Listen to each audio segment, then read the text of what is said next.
Cairano San Marco, l'addio ad Andrea Soligo, il 25enne elettricista di Vedelago, morto sul lavoro il 5 gennaio, 2 comunità strette, la giovane moglie e i figli piccoli. Eri splendido il ricordo della donna, ci insegnerai ad amarti anche se non ci sei. Giorgio e 2 figli non saranno lasciati soli. I comuni di Vedelago e Cairano aprono un conto corrente solidale per sostenere la famiglia di Andrea. Telefonate per versare un sostegno, raccontano, sono arrivate anche da Roma. I furbetti del Green Pass vanno denunciati e per la linea dura il direttore dell'ULSS 2 Benazzi di fronte ai raggiri tentati delle farmacie a favore dei Novax. Oggi intanto l'Open Day vaccinale per i bimbi. Raffiche di chiamate alla polizia locale per una donna che camminava lungo la tangenziale di Treviso spingendo un passeggino con la figlia di 3 anni. Gli agenti riescono a metterla in salvo. La donna era in stato confusionale. La crisi del turismo con tassi di occupazione degli alberghi ai minimi storici. Il grido di Federalberghi Veneto. Senza sostegni tra qualche settimana dovremo licenziare. Dagli errori del passato al ricordo della tragedia del Ponte Morandi, il messaggio via web di Alessandro Breton, ora alla guida della holding edizione. Piace agli industriali, si apre, dicono, una stagione nuova. Ultimo giorno di apertura per il negozio Priarello di Piazza del Grano a Treviso, un tempio del ciclismo che lascia un vuoto per tanti cittadini che oggi sono arrivati in centro a salutare la bottega simbolo della bici in città. Festa a Casale sul Sile per i 100 anni di amabile Clelia Zorzi, la nonna sprint che ogni mattina beve il caffè al bar con i suoi 2 figli. Telespettatori di Antena 3, buonasera, ben ritrovati. Il telegiornale di Treviso e dunque in primo piano lo straziante addio a Cairano San Marco ad Andrea Soligo, il 25enne elettricista di Vedelago, morto sul lavoro il 5 gennaio, la prima vittima sul lavoro in Veneto in questo 2022. 2 comunità, Vedelago e Cairano, strette attorno alla giovane moglie e ai figli piccoli.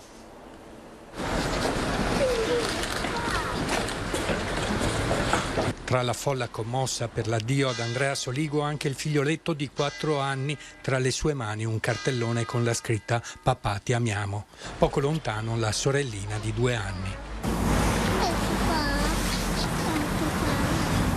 Sono centinaia gli amici radunatisi presso la chiesa di Cairano San Marco per l'ultimo sofferto addio ad Andrea Soligo, il 25enne elettricista di Vedelago, morto lo scorso 5 gennaio nel tragico infortunio a Tezze sul Brenta, ancora increduli per quanto successo al giovane padre. Sopra il feretro la maglia del suo idolo Valentino Rossi, che ha voluto salutarlo con un messaggio in questi giorni: "Ciao Andrea, ovunque tu sia, ti mando un abbraccio forte forte". Presenti in chiesa anche il sindaco di Cairano ed il sindaco di Vedelago. Ad officiare la messa di suffragio Don Antonio, parroco di Vedelago, ed il parroco di Cairano, Don Roberto. La morte di Andrea, improvvisa, tragica, ci lascia tutti senza parole, con un cuore pieno di amarezza. Dopo l'omelia, la moglie Giorgia Nicola ha voluto esprimere l'amore e l'immenso dolore che prova per la perdita del suo Andrea, con il supporto della voce di un'amica. Anche se non sei più qui con noi, ci insegnerai ad amarti in modi diversi. Basta solo che tu continui a farmi da spalla e ad accompagnarmi nel difficile cammino che dovrò affrontare senza di te. Ai bambini manchi tremendamente, ma nel loro piccolo colmano il grande vuoto che hai lasciato, salutandoti ogni giorno guardando il cielo, abbracciando il maglione che profuma di te. Sei e sarai sempre l'amore della mia vita. Ciao Andrea, fai sorridere il cielo. Gli amici, finita la funzione, hanno voluto poi accompagnare Andrea in corteo fino al cimitero.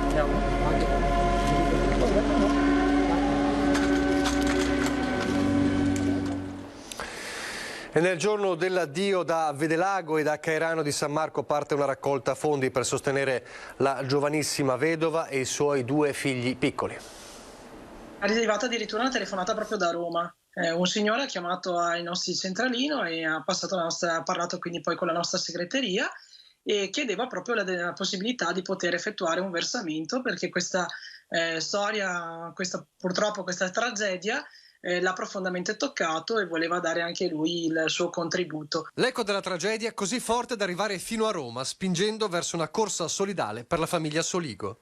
Una giovanissima moglie e 2 bimbi senza un papà.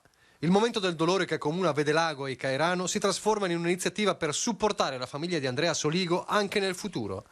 I comuni di Cairano San Marco e Vedelago hanno promosso un conto corrente messo a disposizione dalla Proloco di Cairano, sul quale chi vuole sostenere concretamente la famiglia può fare un bonifico. Con il sindaco Gianni Precoma di Cairano San Marco ci siamo sentiti e grazie alla disponibilità della Proloco di Cairano abbiamo attivato questo conto corrente dedicato alla raccolta fondi.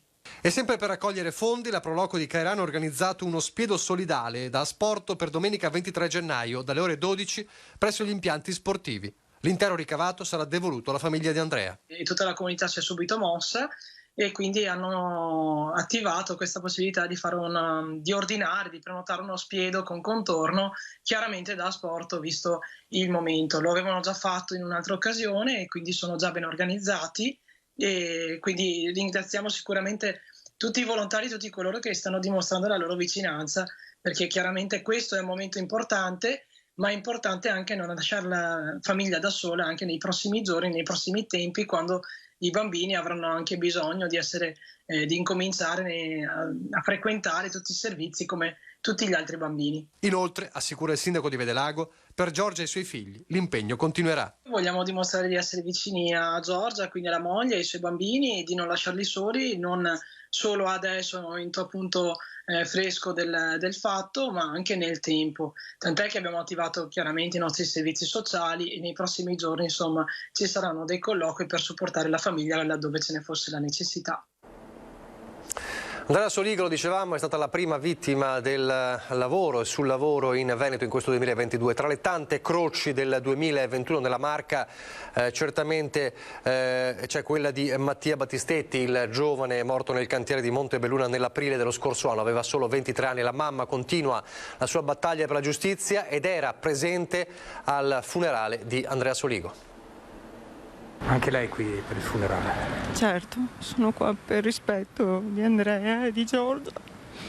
È un dolore che si rinnova sempre, purtroppo. Sono vicino alla famiglia, sono vicino alla moglie, ai genitori di Andrea, perché capisco cosa stanno passando. Che si facciano coraggio, che si diano forza e speriamo insieme di poter dare giustizia a tutte queste vittime. A salutare Andrea Soligo tra una folla commossa anche i genitori e i nonni di Mattia Battistetti. Il 29 aprile Mattia era stato travolto da un carico staccatosi all'improvviso da una gru in movimento in un cantiere edile di via Magellano a Montebelluna, sua città natale. Una tragedia che ha segnato un 2021 all'insegna degli incidenti sul lavoro in provincia di Treviso, un dolore senza fine che ora va a sommarsi a quello del giovane padre Andrea Soligo. La cronaca, una tragedia sfiorata nel pomeriggio e sventata grazie all'intervento della polizia locale. Una giovane mamma a piedi lungo la corsia di sorpasso della tangenziale con la figlioletta di 3 anni. A piedi in tangenziale sulla corsia di sorpasso con la figlioletta di appena 3 anni. Il comandante della polizia locale di Treviso Gallo definisce incredibile l'episodio accaduto intorno alle 14:30 di oggi lungo la tangenziale di Treviso in direzione Paese, dove una donna nigeriana di 30 anni stava spingendo il passeggino della piccola diretta a chissà dove. La centrale operativa ha ricevuto decine di chiamate da parte di automobilisti che avevano appena sfiorato in tangenziale una donna che camminava appunto a piedi con un passeggino a fianco dove a bordo c'era un bambino. La signora è stata comunque portata al pronto soccorso per una visita medica in quanto appariva in stato confusionale. In ogni caso i medici non hanno ravvisato nessuna criticità sotto l'aspetto psicologico e quindi la signora alla fine è tornata a casa. Nell'abitazione in zona aeroporto sono state riaffidate al marito, un operaio quarantenne che lavora a Treviso. Quella che poteva essere una tragedia fortunatamente si è rivelata essere una storia finita per il meglio. Un'altra tragedia sfiorata invece è avvenuta nella notte lungo la A27 all'altezza di Spresiano. Un'auto che all'improvviso si ferma, sempre in corsia di sorpasso, a fari spenti e viene violentemente tamponata da 3 vetture che sopraggiungono e non riescono ad evitarla. Poteva dunque avere conseguenze più gravi. Fortunatamente non è stato così. Questo incidente è avvenuto alle 23:30. 2 le persone riferite, dicevamo fortunatamente non in maniera grave. Una delle vetture, come vedete nelle immagini, si è ribaltata sul posto. I vigili del fuoco e il SUEM. L'autostrada è rimasta chiusa per un paio d'ore per consentire le operazioni di soccorso e messa in sicurezza della carreggiata. Adesso apriamo la pagina sul Covid e partiamo dalle parole del direttore generale dell'ULSS 2 Benazzi di fronte al caso dei raggiri tentati nelle farmacie a favore dei Novax. I furbetti del Green Pass, dice il direttore generale, vanno denunciati. Non basta dire no per evitare il raggiro, i furbetti del Green Pass vanno denunciati, parola del direttore generale dell'ULSS 2 Francesco Benazzi, secondo il quale occorre il massimo rigore con individui come i positivi al Covid che si prestano a esibire in farmacia la tessera sanitaria dell'amico Novax, sottoponendosi al tampone e facendogli così avere la certificazione verde da guarito. Non si tratta di trucchetti, sbotta Benazzi, invitando a non minimizzare. Episodi come questi vanno segnalati alle forze dell'ordine, dice. Nella Marca il virus continua intanto a diffondersi, 3.180 i contagi nelle ultime 24 ore, 5 i decessi di pazienti tra i 67 e i 93 anni, 3 dei quali non vaccinati. Treviso, provincia con l'incidenza minore in questo momento di Omicron, ferma al 50%. Comunque noi prevediamo, anche da quello che ci dice l'Istituto Zooprofilattico, siccome è molto diffusiva, nel giro di poco tempo avere le percentuali che hanno le altre aziende sanitarie, perché ormai diciamo che è la variante predominante, per cui da una parte è sicuramente più diffusiva ma è meno problematica dal punto di vista dei ricoveri ospedalieri. Benazzi commenta anche la sentenza del TAR del Lazio che ha accolto il ricorso del Comitato Cure Domiciliari contro la vigilante attesa suggerita dal Ministero della Salute nei primi giorni della malattia, ritenendola in contrasto con l'attività e la deontologia professionale dei medici. È chiaro, ed è sempre stato così, che in scienza e coscienza il medico decide se ovviamente partire con dei farmaci o attendere che ci sia una manifestazione della patologia. Questa è imprescindibile scelta del medico. Comunque è anche, come dire, risaputo che se il medico decide per ovviamente frenare la cascata dei citochine, può utilizzare dei farmaci anche subito, onde evitare ovviamente che poi la patologia possa diventare eclatante. Intanto oggi è andato in scena uno dei tanti appuntamenti degli Open Day vaccinali per la fascia 5-11 anni. Siamo stati al Cafoncello di Treviso. Vaccino perché sta male tutti e io ho i costumi dei supereroi, quello di tutti. E anche l'attestato di coraggio per questo bambino che, come molti altri piccoli trevigiani, è stato vaccinato contro il Covid-19 nella mattinata di accesso libero organizzata dall'ULSS 2 al Cafoncello per la fascia 5-11 anni. Un'affluenza ben oltre le aspettative, come raccontano le immagini della lunga fila nei corridoi. Molti genitori che hanno approfittato del sabato per portare i figli a fare la prima dose, complice forse una prima settimana di scuola che ha riproposto in modo prepotente la diffusione del contagio tra bambini e ragazzi. Per la loro salute, per la salute dei nonni, per la salute delle persone che andiamo magari a trovare che hanno un'età e un problema magari cronico, quindi per tante cose. Decisione giusta, al parer mio. Con paura, come tutti, ma anche quando l'ho fatto io avevo paura, però ho più paura di portarla in ospedale perché sta male. Il papà che aspetta fuori? Sì. Aspetto fuori mia figlia che è entrata con la mamma perché può entrare solo un accompagnatore, con la speranza che usciamo da questa pandemia e magari possiamo toglierci di nuovo questa mascherina e tornare alla normalità. Ci sembra l'unica possibilità di tornare un po' a far tutti una vita un po' come era prima, diciamo, la speranza è quella. In questo momento è l'unico modo per tenere liberi i reparti di intensiva, soprattutto per chi ne ha realmente bisogno, anche per cose diverse dal Covid. Non vedevamo l'ora, anzi abbiamo dovuto aspettare perché eravamo all'estero per le vacanze di Natale, quindi abbiamo terminato isolamento. Io avevo appuntamento per il 20, ma quando ho sentito che c'era l'Open Day siamo venuti subito, ovviamente. I bambini sono bravi? Sì, i bimbi sono bravi e super coraggiosi. C'è moltissima gente oggi. C'è molta gente, diciamo per fortuna, ecco. Sono più coraggiosi maschi o femmine? Bella domanda, secondo me un po' di più le femmine. Insieme al personale sanitario dunque anche i volontari di Giocare in Corsia. Per fare che anche questo momento così impegnativo per la famiglia possa diventare un momento di gioco e possa diventare soprattutto di dare un po' di tranquillità ai bambini che stanno entrando. Nel pomeriggio centri vaccinali riservati ai bambini anche a San Vendemiano, Villorba e Asolo dalle 14 alle 19 e in queste stesse sedi si replicherà domani. Credo che visto i risultati di oggi continueremo a fare ulteriori giornate per i 5-11 proprio per implementare questa fascia di popolazione, di minori, che effettivamente ha una percentuale di vaccinazione ancora bassa. Gli effetti del Covid sull'economia, in particolare la crisi del turismo che dopo le vacanze di Natale è precipitato in un periodo difficilissimo con tassi di occupazione degli alberghi ai minimi storici. Quello che lancia Federalberghi Veneto è un vero e proprio allarme. La prima drammatica conseguenza, in caso di mancato rinnovo della cassa integrazione, purtroppo ci sarà il rischio di numerosi licenziamenti.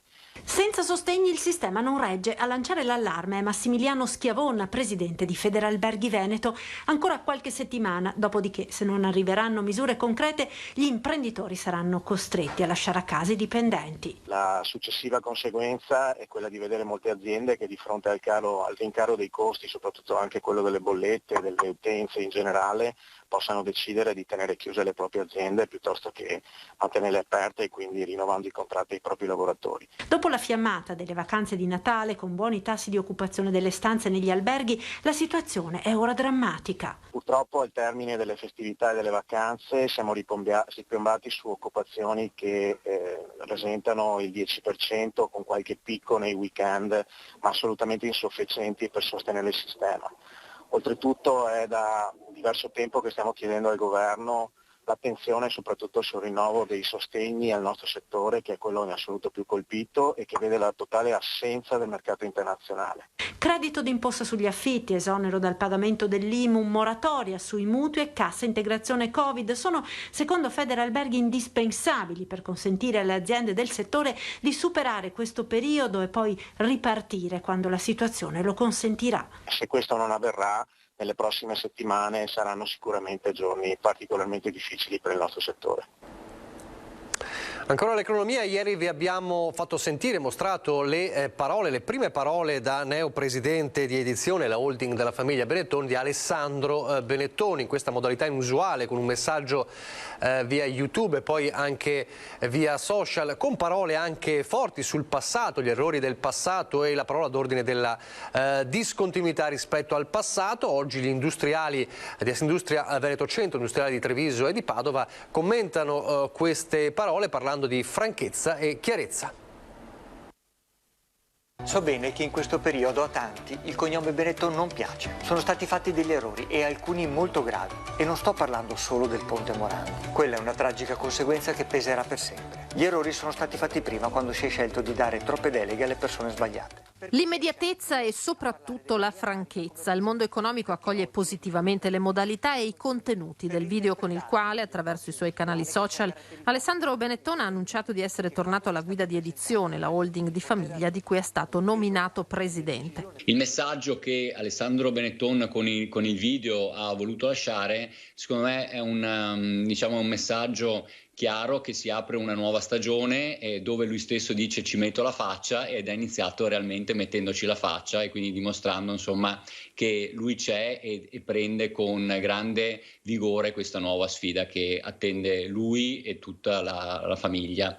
La rottura con il passato dà nuovo slancio all'azione della holding e del gruppo di famiglia, di cui Alessandro è uno dei membri più radicati nel territorio veneto, che nel periodo della sua assenza dalla Benetton ha continuato a tessere e consolidare rapporti con l'esterno. È un modo nuovo, è un modo anche molto diretto, questo che Alessandro Benetton ha voluto dare con il video di presa in carico del nuovo mandato, ed è un messaggio anche molto immediato, molto forte, e che lancia un chiaro segnale di cambiamento e di svolta da parte della nuova compagine di Edizione. Oggi ho visto un'occasione di discontinuità per reinterpretare l'approccio industriale che ci ha caratterizzato come famiglia nel tempo, perché quando mi è stata presentata l'occasione di poter avere un peso reale nelle decisioni del gruppo, ho scelto di coglierla. La stessa modalità scelta, secondo il presidente di Assindustria Veneto Centro, il video diffuso via social è rappresentativa del voler voltare pagina. Io lo trovo molto, molto originale e molto innovativo.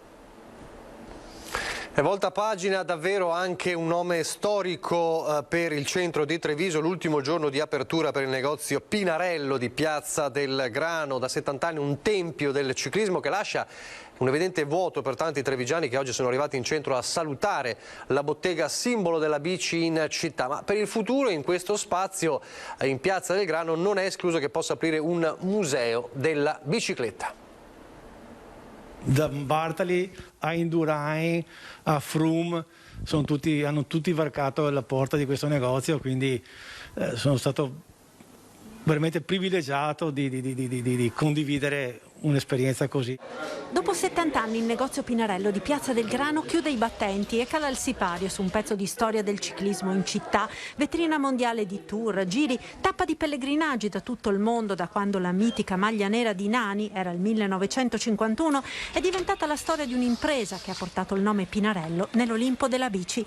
Tutta l'attività si sposta a Villorba, scelta di marketing della nuova compagine, socio di maggioranza un fondo internazionale, ma in città oggi resta profonda tristezza. Lo storico responsabile del negozio Fabio Guglielmini alla vigilia della pensione è commosso. Stiamo raccogliendo tanto affetto dai nostri clienti che ci chiamano continuamente e attestati di stima e di affetto non mancano, insomma, dai.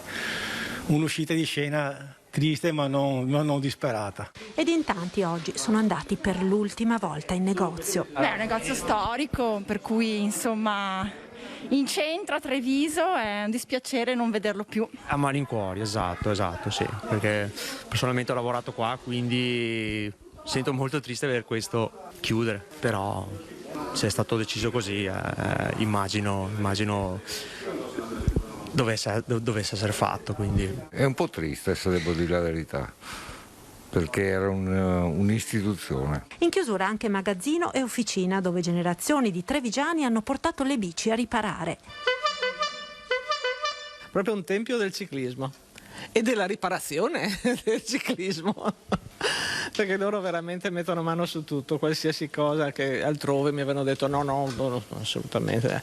Ecco qua invece si fa tutto. Venivo qua quando c'era suo papà che mi insegnava come si aggiustavano le biciclette, quindi per me è un punto di riferimento da sempre, proprio da quando sono nato. All'ora dell'aperitivo arriva in bici Fausto Pinarello con un gruppo d'amici ed il sindaco Conte che spera in una rinascita di questo spazio in centro città. Dovremo parlare con Fausto, ma insomma confido nel suo amore nei confronti del ciclismo e della città in modo particolare, perché uno spazio così nel cuore della città davvero può diventare un punto di attrazione anche culturale e sportivo. L'idea che si affaccia è quella di un museo della bicicletta. Un museo delle biciclette storiche del Ciclo Pinarello sicuramente abbiamo tante vittorie, con 30 grandi giri vinti, abbiamo tutte le biciclette, non ultime quelle del Giro di Francia, quelle del Giro di Ganna, delle Olimpiadi ritrovate, le bici rubate ritrovate, di Miguel e tutte Chiamurri, che fino alla prima di Marino Basso, la prima vittoria del 66, e la Graziella del mio papà, perché no?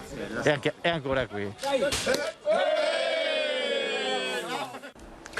Torniamo alla cronaca. I carabinieri di Conegliano lo stavano seguendo da tempo nell'ambito di una indagine contro lo spaccio di stupefacenti. Alla fine sono riusciti a prenderlo con le mani nel sacco. Nei guai un 51enne residente nell'Opitergino, addosso aveva diverse dosi di cocaina. Nella sua abitazione sono stati rinvenuti involucri contenenti più di 2 etti di hashish, circa 10 grammi di eroina e ulteriori 16 grammi di cocaina. Rinvenuti anche 2.350 euro in contanti, somma che induce gli inquirenti a ritenere che l'illecito giro d'affari dell'Opitergino fosse piuttosto cospicuo. L'uomo è stato arrestato. Torniamo a parlare dei rincari, dei prezzi in questo 2022. Non c'è solo non solo le bollette dell'energia, luce e gas, ma anche il rincaro della colazione al bar e in particolare del caffè, per svariati motivi. E tra i bar di Treviso c'è chi ha già aumentato i prezzi e chi invece prova ancora a resistere. Sentiamo. Quello della tazzina di caffè al bar è un rituale sacro made in Italy. 1, 2, 3 caffè al giorno, un'abitudine che comincerà a costare caro alle tasche degli italiani, soprattutto al primo assaggio mattutino. Secondo i dati di Assutenti, infatti, in arrivo un caro colazione dopo che nel 2021 schizzate le quotazioni del caffè dell'81%, del latte al 60% e di zucchero cacao al 30%. Fattori amari che si aggiungono ai rincari di bollette per luce e gas. Tutti ingredienti per un caffè che in alcuni casi arriva ad 1,50 € a tazzina. Vogliamo fare sicuramente delle considerazioni, noi abbiamo ancora il prezzo che è comunque basso, abbiamo 1,10 €, quindi in base all'aumento della materia prima, dei costi gestionali, valuteremo il da farsi. Noi abbiamo già aumentato perché gli aumenti ci sono stati già a novembre, non tantissimo, parliamo di un 10-12%, quello il minimo che potevamo fare, però l'aumento c'è già stato. E c'è invece chi con difficoltà resiste ai soliti prezzi per andare incontro al consumatore. Per il momento manteniamo gli stessi prezzi, cioè 1,10 € per il caffè e anche il resto che per il latte, nonostante ci siano stati piccoli aumenti. Cerchiamo di contenere al massimo perché il periodo è abbastanza difficile un po' per tutti, anche per noi naturalmente, però cerchiamo di mantenerlo il più possibile. In vista di questi aumenti, come vi comporterete? Noi siamo sempre comportati, non abbiamo mai cambiato alcun prezzo, sia durante le feste natalizie prima e neanche dopo. Quindi il caffè al banco è sempre 1,10 € e il caffè a tavolo 1,50 €. Vedi proprio che c'è gente che non esce più. Infatti abbiamo già constatato che questa settimana c'è stato un calo di persone che non vede più in giro nessuno. E logicamente i costi aumentano, gente non ne vedi, è un punto interrogativo. Non spaventerà il caro caffè, non spaventerà certamente amabile Clelia Zorzi, super nonna che oggi ha compiuto 100 anni a Casale sul Sile e che non rinuncia ogni giorno a bere il caffè al bar con i suoi 2 figli. Oggi la festa appunto a Casale. Signora, oggi è un giorno speciale. Quanti anni compie? 100. Lei è Amabile Zorzi, ma per tutti è sempre stata Clelia e oggi compie 100 anni, un secolo da quel 15 febbraio 1922, anno di nascita della centenaria di Casale sul Sile. Una vita non sempre facile, in tempo di guerra infatti nel 1944 perse una gamba per un colpo di fucile accidentale e con la forza d'animo che la contraddistingue Clelia si è sempre dedicata all'amore della famiglia. Moglie, madre, ma soprattutto una nonna piena di vita, con mani e capelli sempre in perfetto ordine. È una nonna super smart perché ha molta più voglia di vivere di molti giovani, devo dire la verità. Lei tutte le mattine vuole andare a prendere il caffè fuori al bar con i suoi figli, con Gianni e l'Anelli, per vedere la gente, perché è sempre stata una persona comunque curiosa e che stava bene in compagnia. E a Casale sul Sile Clelia è la seconda centenaria nel giro di pochi mesi a spegnere le candeline. La signora Amabile è la seconda nell'arco di 6 mesi che ha ricevuto il traguardo dei 100 anni e quindi è anche soddisfazione per tutto il territorio e per tutta la popolazione. Quindi guardiamo ad Amabile e facciamo veramente festa e che sia ad esempio anche per i giovani. E adesso le notizie dal Bellunese.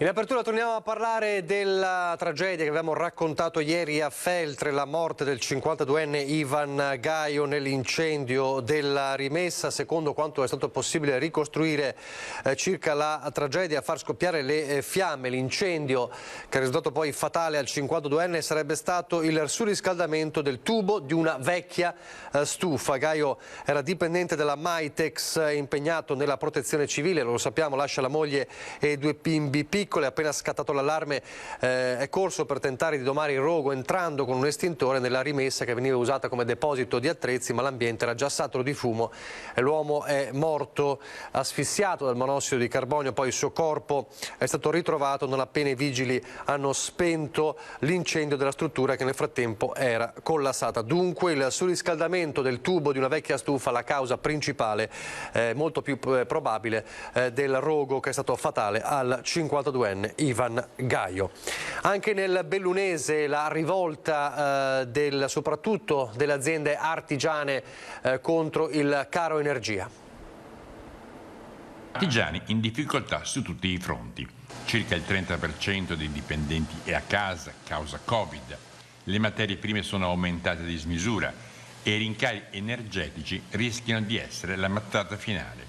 Noi non sappiamo dove andremo a parare. Nei prossimi mesi abbiamo l'assoluta incertezza di quello che potrà essere il costo di produzione e di conseguenza il costo dei nostri servizi e dei nostri prodotti. Le proiezioni sono state fatte su diversi tipi di consumo e diverse tipologie di azienda artigiana. Rispetto al 2021, a seconda della tipologia del lavoro svolto, ci potranno essere aumenti dal 250 fino a oltre il 350%. Data la situazione, chiediamo che al di là dei ristori venga fatta un'azione importante sulla tutta la parte degli oneri fiscali dell'energia che già comunque gravavano sulle piccole imprese in modo pesante anche prima di questa situazione emergenziale. Dati che non possono non preoccupare, tanto più per le aziende di montagna, dove i costi energetici tra riscaldamento e luce sono superiori. I 3,8 miliardi messi a disposizione dal governo per tamponare la situazione sono una buona misura, ma difficilmente saranno sufficienti.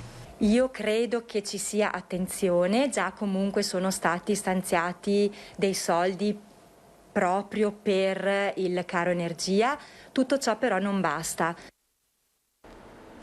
E poi un altro problema che ciclicamente si ripresenta con nelle terre alte problematiche maggiori che in pianura, è quello del trasporto pubblico. Sciopero dei trasporti. Filt CGL, Fit CISL, Will Trasporti e Faisa CISL hanno invitato ieri i propri aderenti a fermarsi per 4 ore, non garantendo quindi nel pomeriggio le corse del trasporto pubblico. Anche a Belluno il trasporto pubblico si è fermato, aderendo a questa prima azione di sciopero proclamata a livello nazionale per il rinnovo del contratto nazionale, scaduto ormai da 5 anni. Lo sciopero, cui ha aderito quasi il 70% dei lavoratori, era programmato tra le 16 e le 20, senza colpire quindi gli spostamenti degli studenti e dei lavoratori impegnati nella prima metà della giornata. A Belluno, se è possibile, lo sciopero ha una valenza ancora più forte che altrove ed è la risposta che i tanti autisti hanno voluto dare loro stessi al perché si fa così fatica a trovare occupazione. Si fa fatica a trovare autisti perché è un lavoro che non paga. Ha iniziato a non pagare ben prima della pandemia, che non ha fatto altro che da cartina a tornasole di problemi noti che qualcuno ha ostinatamente pensato di non affrontare. Non paga dal punto di vista economico, con dei minimi contrattuali che sono assolutamente inaccettabili rispetto alla responsabilità e al carico di lavoro e non competitivi con altri settori.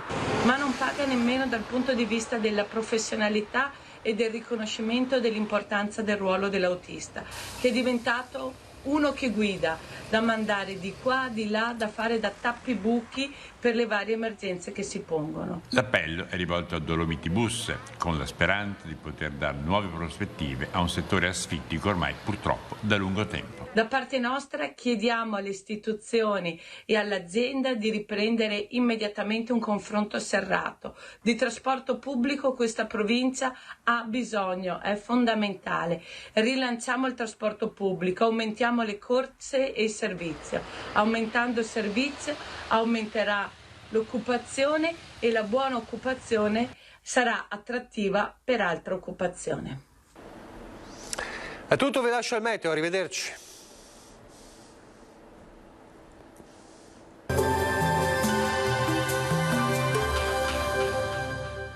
Aglio bianco Polesano DOP, oro bianco del Polesine, prezioso alleato della salute con uniche e molteplici proprietà. Scegli aglio bianco Polesano DOP.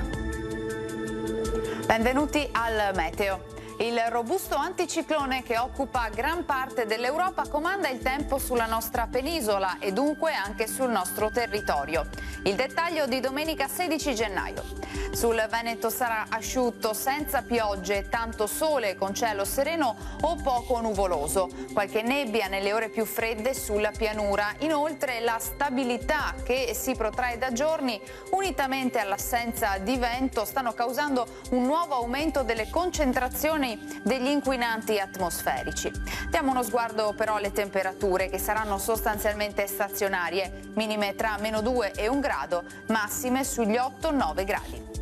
Ci spostiamo ora sul Friuli Venezia Giulia, anche qui ampio soleggiamento, cielo sereno solo con qualche nube ma del tutto innocua. Temperature minime tra lo 0 e i 5 gradi, massime sugli 8-12 gradi. Infine ci spostiamo sul Trentino Alto Adige, dove avremo locali foschie sulle vallate alpine al mattino, a seguire tanto sole dappertutto. Temperature minime intorno a -2-1 grado, massime sui 6-8 gradi all'incirca. Dal meteo di Antena 3 per ora è tutto, grazie per l'attenzione e arrivederci.